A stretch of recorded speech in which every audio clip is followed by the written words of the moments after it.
자, 오늘 말씀을 보면 예수님 당시에 한 율법사가 묻습니다. 율법 중에 어떤 계명이 가장 큽니까? 그런데 이 질문은 단순한 궁금증이 아닙니다. 먼저는 예수를 시험하려는 의도가 있는 것이죠. 그리고 또 실제로 당시 유대인들은 계명을 지키다 보면 서로 충돌하는 경우가 많았습니다. 그래서 그 중에 무엇을 더 중요하게 여겨야 하는지 합의하지 못한 문제들이 많았습니다. 왜 이런 일이 벌어졌는가 하면 유대인들은 계명이라는 것을 하나님의 뜻으로 보지 않고 단순한 규칙으로만 이해했기 때문이었습니다. 율법 중에 어느 계명이 가장 큽니까? 이 질문에 대해서 예수님은 하나님을 사랑하고 이웃을 사랑하라. 이것이 율법과 선지자의 강령, 즉 큰 줄거리이며 참된 뜻이다. 이렇게 대답하십니다. 예수님의 이 대답 안에는 중요한 의미가 담겨 있습니다. 너희는 계명의 진짜 뜻을 알지 못한다. 또 알 수도 없다. 그래서 결국 메시아가 와서 죽어야 했다. 이 뜻을 포함하고 있습니다. 이 말의 의미를 잘 알아보기 위해서 마태복음 5장에 가보겠습니다. 예수님이 율법의 참된 뜻을 드러내신 말씀이 기록되어 있습니다. 17절에서 19절 말씀 함께 읽어봅니다. 내가 율법이나 선지자를 폐하러 온 줄로 생각하지 말라. 폐하러 온 것이 아니요 완전하게 하려 함이라. 진실로 너희에게 이르노니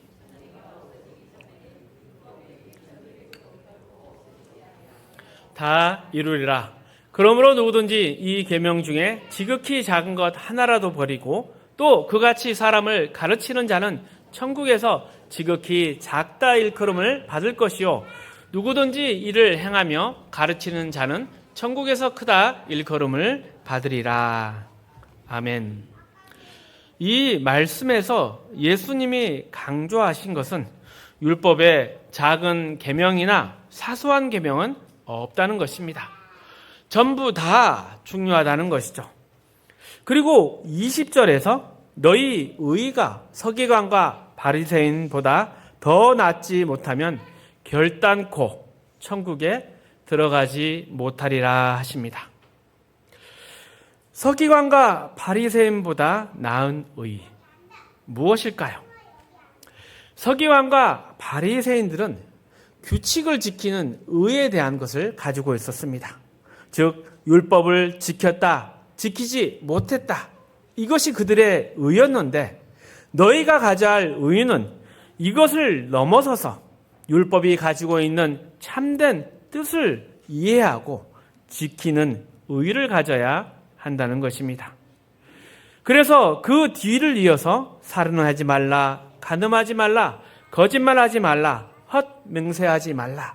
이런 계명의 참된 내용들을 예수님께서 풀어주십니다.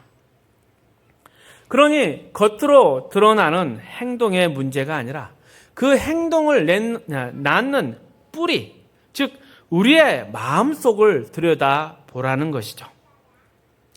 살인은 마음에서부터 시작합니다. 이 뿌리를 뽑기 위해서는 단순히 죄짓지 말라 이런 규칙만으로 안 되는 것입니다. 인간 자체가 근본적으로 변화되어야 되고 회복되어야 하는 것이고 그것은 오직 예수 그리스도를 통해서만 가능한 것입니다. 그러니 율법이 강조한 것은 단순한 규칙이 아닙니다. 하나님이 어떤 분이시며 우리에게 무엇을 원하시는지 이것을 보여주는 것이죠. 그런데 문제는 우리가 그것을 규칙으로 삼기 전에 이 계명들을 지킬 수 없는 존재라는 것을 먼저 확인하고 받아들여야 한다는 것입니다. 예수님의 말씀처럼 하나님을 사랑하고 이웃을 사랑하라. 이것은 인간의 힘으로 지킬 수 없는 불가능한 것입니다. 율법은 바로 우리의 그 불가능함을 드러내는 역할을 하는 것입니다. 로마서 7장에 그 증거를 분명히 볼 수 있습니다.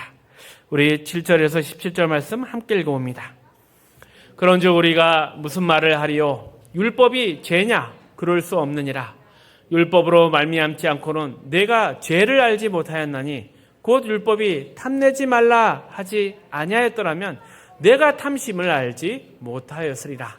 그러나 제가 기회를 타서 계명으로 말미암아 내 속에서 온갖 탐심을 이루었나니 이는 율법이 없으면 죄가 죽은 것임이라. 전에 율법을 깨닫지 못할 때에는 내가 살았더니 계명이 이름에 죄는 살아나고 나는 죽었도다. 생명이 이르게 할 그 계명이 내게 대하여 도리어 사망에 이르게 하는 것이 되었도다. 죄가 기회를 타서 계명으로 말미암아 나를 속이고 그것으로 나를 죽였는지라. 이로 보건대 율법은 거룩하고 계명도 거룩하고 의로우며 선하도다. 그런즉 선한 것이 내게 사망이 되었느냐? 그럴 수 없느니라. 오직 죄가 죄로 드러나기 위하여 선한 그것으로 말미암아 나를 죽게 만들었으니 이는 계명으로 말미암아 죄로 심히 죄되게 하려 함이라. 우리가 율법은 신령한 줄로 알거니와 나는 육신에 속하여 죄 아래 팔렸도다. 내가 행하는 것을 내가 알지 못하노니 곧 내가 원하는 것은 행하지 아니하고 도리어 미워하는 것을 행함이라.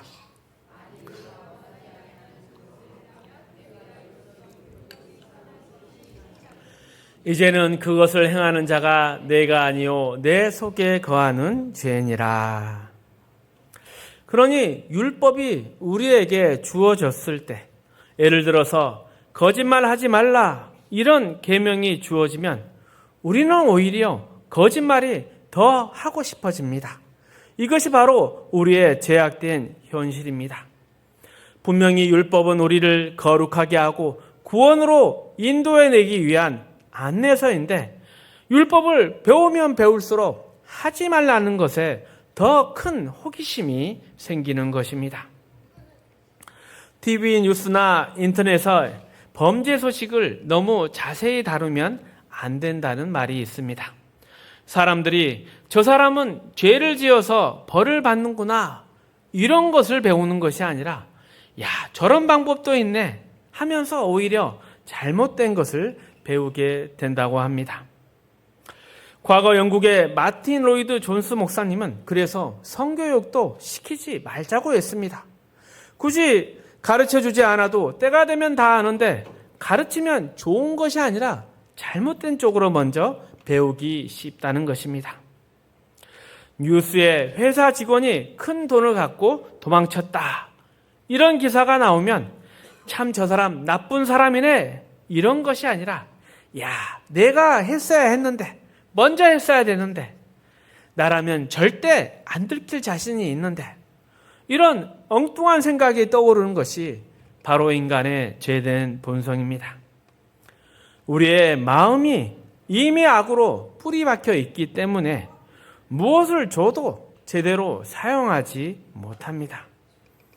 그래서 당시 사람들은 율법을 가지고 오히려 예수님을 걸려 넘어뜨리려고 했던 것입니다. 정말 아이러니하지 않습니까? 율법은 하나님이 인간에게 주신 안내서이며 등불이며 우리를 죄와 더러움에서 건지기 위한 최소한의 장치였는데 그것을 가지고 메시아 예수님을 공격하는 데 사용하고 있습니다. 이러한 우리의 영적인 현실에 대해서 요한복음 5장이 잘 보여주고 있습니다. 함께 읽어봅니다. 너희가 성경에서 영생을 얻을 줄 생각하고 성경을 연구하거니와 이 성경이 곧 내게 대하여 증언한 것이니라. 그러나 너희가 영생을 얻기 위하여 내게 오기를 원하지 아니한도다. 나는 사람에게 영광을 취하지 아니하노라. 다만 하나님을 사랑하는 것이 너희 속에 없음을 알았노라. 나는 내 아버지의 이름으로 왔음에 너희가 영접하지 아니하나 만일 다른 사람이 자기의 이름으로 오면 영접하리라. 너희가 서로 영광을 취하고 유일하신 하나님께로부터 오는 영광은 구하지 아니하니 어찌 나를 믿을 수 있느냐. 잘 생각해 보십시오. 계명을 지키는 이유는 하나님을 높이고 하나님의 뜻에 순종하기 위해서입니다. 율법을 통해 하나님을 예배하기 위해서입니다. 그런데 그 율법을 붙잡고 오히려 하나님이 보내신 독생자를 잡으려 했던 것입니다. 왜 이런 일들이 벌어졌습니까? 그 이유는 우리가 모두 죄 아래에 있다는 사실, 그래서 구원이 필요하다, 이러한 성경의 지적을 거부했기 때문입니다. 사람들이 구원받기를 원하지 않습니다. 오히려 나는 율법을 지켰다, 죄짓지 않았다 하면서 자기 자랑하고 싶어하고 스스로 완전하고 흠이 없다 뽐내고 싶어합니다. 그러다 보니 하나님의 은혜와 구원의 필요성까지 거절하는 자리에 서게 된 것입니다. 그래서 예수님이 지적하십니다. 너희는 서로 영광을 구하면서 유일하신 하나님께로부터 오는 영광은 구하지 않는다. 그러니 어찌 나를 믿을 수 있겠느냐. 45절 말씀입니다. 내가 너희를 아버지께 고발할까 생각하지 말라. 너희를 고발하는 이가 있으니 곧 너희가 바라는 자 모세니라. 모세가 이스라엘을 고소할 것입니다. 율법이 고소할 것입니다.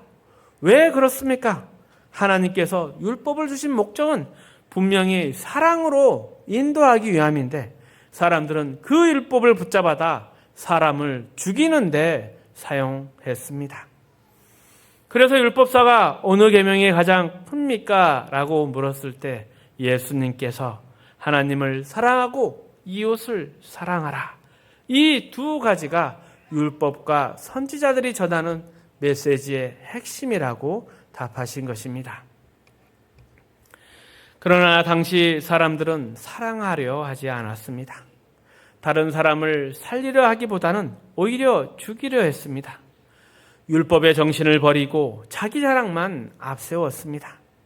하나님의 영광은 구하지 않고 하나님께로부터 오는 거룩과 생명, 진리의 도통, 관심이 없었습니다. 오직 자신의 잘남을 증명하려고 하나님의 말씀과 진리에 대해서 끝까지 거부하고 저항했습니다. 그러니 예수를 배척하고 십자가에 못을 박은 것입니다. 그리고 이 말씀은 오늘날 우리에게도 꼭 필요한 경고입니다. 한국교회를 보십시오. 그동안 참 열심도 많았고 활동도 많았습니다. 하지만 우리의 신앙의 본질은 이 사랑을 가지고 실천하는 교회는 드물었습니다. 오히려 누가 더 큰지, 누가 더 헌금 많이 하는지 서로 경쟁하고 시기하고 앞다투어 자기를 드러내려고 했습니다. 하나님께로부터 오는 영광은 구하지 않고 성공만을 목표로 삼는 성도들이 계속 양산되었습니다. 그래서 마태복음 7장에서 예수님은 산상수훈을 통해서 율법의 뜻을 새롭게 정해 주셨습니다. 우리가 반드시 그 뜻을 다시금 붙잡아야 하겠습니다. 우리 함께 읽어봅니다. 그러므로 무엇이든지 남에게 대접을 받고자 하는 대로 너희도 남을 대접하라. 이것이 율법이요 선지자니라. 사랑이라는 것이 무엇입니까? 고린도전서 13장은 이렇게 말합니다. 사랑은 자기를 자랑하지 않고 무례히 행하지 않으며 자기 유익을 구하지 않는다. 사랑은 자기 자랑이나 증명의 도구가 아니다. 사랑은 언제나 상대를 위한 것이다. 그렇다면 율법의 뜻이 무엇입니까? 내가 남에게 대접받고 싶은 대로 남에게 행하는 것입니다. 그런데 이것을 제대로 실천하는 것은 사랑 없이는 불가능한 것입니다. 더 나아가서는 십자가로 거듭나지 않는 죄인에게는 절대로 할 수 없는 일입니다. 그러기에 우리의 신앙생활은 늘 갈등의 연속입니다. 왜 갈등하겠습니까? 예수를 믿고 나면 하나님이 나에게 원하시는 것과 이 믿는 자의 책임이 무엇인지 알게 됩니다. 하지만 동시에 그 뜻대로 살지 못하는 자기 자신을 보게 되는 것입니다. 그래서 늘 갈등하고 고민하며 울며 불며 기도할 수밖에 없는 것입니다. 세상 믿지 않는 사람들은 이런 갈등이 없습니다. 왜냐하면 그들은 한 마음으로 죄를 짓고 자기 사랑에만 관심이 있기 때문입니다.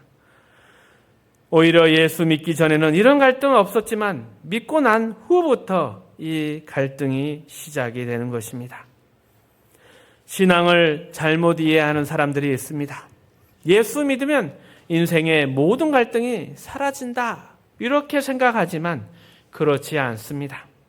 갈등이 완전히 사라지는 것은 마지막 날 주님이 다시 오시고 우리가 완전해질 그때뿐입니다. 지금은 우리가 아직 그 과정 속에 있기 때문에 신앙은 갈등의 연속입니다. 이러면 안 된다 한탄하지만 그렇게 살 능력이 없는 것입니다. 그래서 우리는 울 수밖에 없습니다. 그러나 그 울음과 갈등, 고민이 결국 우리를 영생으로 완성으로 이끌 것입니다. 하지만 이 사실을 제대로 모르면 사람들을 남을 해치고 또 짓밟고 그 위에 서서 스스로 높아지려 하는 것입니다. 그리고 더 심각한 것은 그것을 종교적인 것으로 이루려고 할 때입니다. 겉으로 믿음을 말하고 신앙을 말하고 하나님의 영광을 말하고 열심히 사역하지만 정작 죄의 뿌리에서 벗어나지 못하고 그 사실을 깨닫지 못하는 것입니다. 우리는 바로 잡는다는 이유로 너무 쉽게 남을 욕하고 정죄합니다. 또 가르친다는 이유로 잘난 척하며 큰소리칩니다. 그러면서 스스로는 나는 사랑하고 있다 착각합니다. 그런데 한번 입장 바꿔서 생각해 보십시오. 내가 잘못했을 때, 내가 실수했을 때 어떤 태도가 가장 고마울까요? 따져 묻는 것보다 눈 감아주고 넘어가 주는 것이 더 고맙습니다. 그렇다면 우리도 다른 사람에게 그렇게 해야 하지 않겠습니까? 남에게 대접받고자 하는데도 너희도 남을 대접하라. 하지만 현실은 어떻습니까? 남의 약점 파헤치고 지적하는데 우리는 익숙합니다. 모이면 대부분 하는 이야기가 남 흉보는 얘기 아닙니까? 누구 참 괜찮더라, 훌륭하더라, 나도 못 맞고 싶다, 이런 칭찬은 거의 하지 않습니다. 대신 내가 진짜 끝장을 보고 싶었지만 진짜 내가 참았다, 이런 말만 들어 놓습니다. 이것이 우리의 실력입니다. 하지만 여러분, 우리는 아직 완성되지 않았습니다. 그래서 이 부분을 우리는 늘 점검해야 합니다.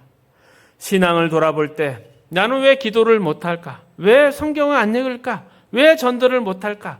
이런 생각만 하지 마십시오. 더 중요한 것은 나는 왜 내 자신만 자랑하고 내 보호에 급급하는 걸까? 나는 왜 다른 사람에게 쓸모없는 존재일까? 왜 나에겐 친구가 없을까? 나는 왜 남을 위해 돈 쓰지 못하고 남에 대해서 신경도 쓰지 않을까? 이런 것들을 고민해야 합니다. 그래야 진짜 예수 믿는다고 말할 자격이 있는 것입니다. 하지만 이런 고민하지 않습니다. 왜냐하면 이런 사랑이 신앙의 가장 중요한 책임이라는 것을 아직 깨닫지 못했기 때문입니다. 그런데 여러분, 자녀가 학교는 안 가고 국회나 시청 앞에서 시위하고 있으면 잘했다고 칭찬하시겠습니까? 아니죠. 이리 와, 학교로 가야지. 맞고 갈래? 그냥 갈래? 이렇게 해서라도 학교로 보내야 하지 않겠습니까? 마찬가지입니다. 우리가 반드시 해야 할 일이 있습니다. 그런데 우리는 그것을 외면한 채 딴짓을 하며 그것이 신앙이라고 포장하고 있지 않습니까? 누가복음 10장에 가면 이 문제를 두고 더 분명하게 설명해 주신 말씀이 있습니다. 25절에서 29절 말씀 함께 읽습니다. 어떤 율법 교사가 일어나 예수를 시험하여 이르되 선생님, 내가 무엇을 하여야 영생을 얻으리이까?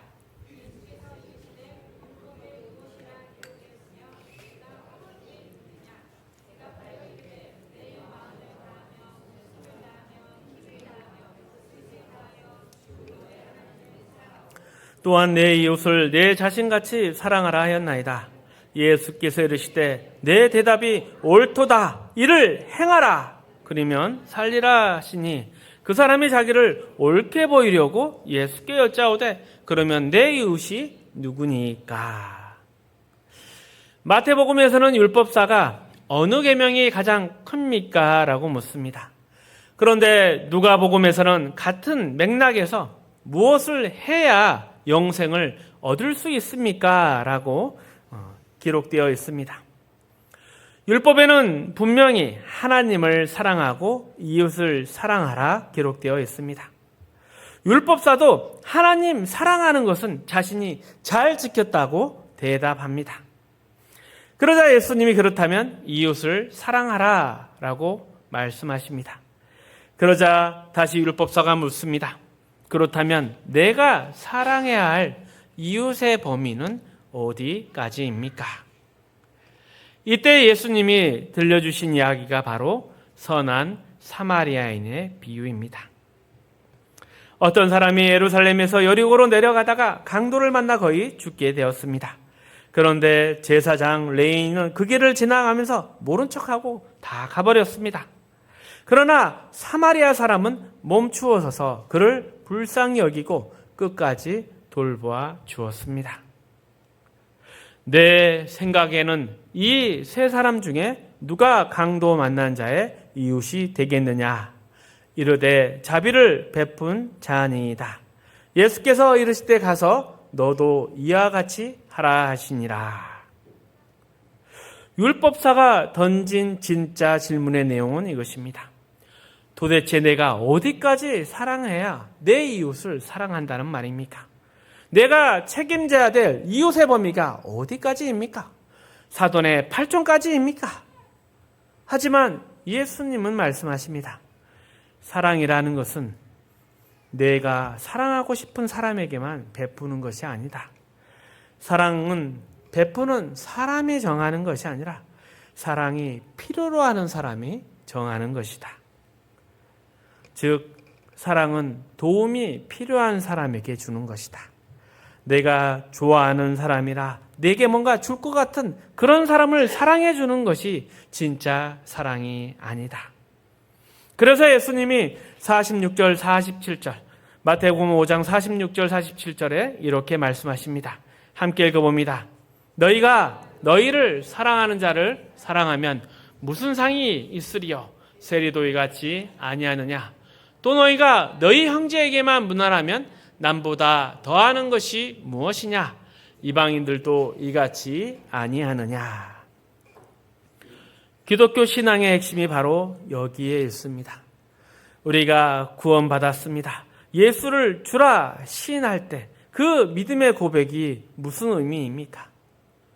우리가 아직 죄인 되었을 때 하나님께서 독생자 예수를 보내셔서 우리를 위해 십자가에 달리게 하셨습니다. 이것이 사랑입니다. 이것이 필요했기 때문에 우리가 그 사랑의 대상이 되었습니다. 하나님께서는 사랑하실 만한 그런 자를 사랑하신 것이 아니라 은혜가 필요한 자에게 은혜를 베푸셨습니다. 그렇다면 기독교의 신앙의 핵심이 무엇입니까? 은혜가 필요한 자에게 은혜를 베푸는 것입니다. 그런데 우리는 교회 안에서도 이것을 자꾸 실패합니다. 도와줄 때도 도와줄 만한 사람만을 돕고 싶습니다. 열심히 살다가 불의의 재난을 당한 사람, 도와주면 결과가 눈에 보일 만한 사람을 선택해서 돕고 싶어 합니다. 하지만 주님은 너희가 너희를 사랑하는 자를 사랑하면 무슨 상이 있으리요? 세리도 이같이 아니하느냐라고 묻습니다. 실제로 구제를 행해보면 소수는 불행한 사고 때문에 어려워진 사람이고 대부분은 게으름 때문에 가난한 사람들이 많습니다. 그런데 게으른 사람들은 구제금을 받으러 오지도 않습니다. 직접 갖다 줘야 되고 문도 열어주지 않습니다. 그런 사람을 도와주면 끝이 없습니다. 돈을 받으면 또 살다가 돈이 끊기면 또 그 자리에 누워 버립니다. 그러니 평생 도와줘도 빚이 안 납니다. 그래서 우리는 자꾸 그런 사람 피하고 도와줬을 때 빛이 날 만한 사람을 돕습니다. 왜 그럴까요? 나중에 내가 도왔다, 이것을 자랑하려는 마음이 있는 것입니다. 그러나 그것은 기독교의 정신이 아닙니다. 기독교의 정신은 그저 불쌍한 사람을 그냥 돕는 것입니다. 밑빠진 독에 물 붓기 할 수 있는 것입니다. 하지만 그렇게도 돕는 것이 십자가의 정신입니다. 예수님께서 우리 같은 자를 구하러 오신 것도 그 때문이었습니다. 만약 예수님께서 구원 받을 만한 자, 이런 자를 도우셨다면 십자가는 필요 없었을 것입니다. 말씀 한마디만 해도 됐을 것입니다.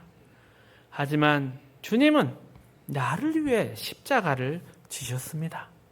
이것이 기독교의 정신인 것입니다. 이것이 율법과 선지자의 강령이며 예수님이 성육신하시고 죽으신 이유이며 우리 성도가 가져야 할 신앙의 핵심입니다. 우리가 그렇게 살아야 합니다. 이게 잘 안 되면 울어야 합니다. 갈등하고 괴로워해야 합니다. 괴로워하며 고쳐야 합니다. 조금씩 조금씩 앞으로 나아가야 합니다. 우리가 그렇게 살아갈 때 우리의 인생이 이 어두운 세상에서, 자기밖에 모르는 세상에서 하나님의 영광을 드러내는 증거가 될 것입니다. 하나님께서 우리와 함께 하시며 우리가 하나님의 자녀된 보람과 기쁨을 누릴 수 있을 것입니다. 말씀을 정리하겠습니다. 율법사가 어느 계명이 가장 큽니까? 라고 물었을 때 예수님은 하나님을 사랑하고 이웃을 사랑하라 답하십니다. 이것이 율법과 선지자의 핵심입니다. 그러나 사람들은 율법을 사랑으로 이해하지 않고 그저 자기 자랑, 자기 만족을 위한 규칙으로만 삼아서 예수님을 대적했습니다. 하지만 성경이 말하는 사랑은 내가 사랑하고 싶은 사람에게만 주는 것이 아니라 도움이 필요한 사람에게 주는 것이라 합니다.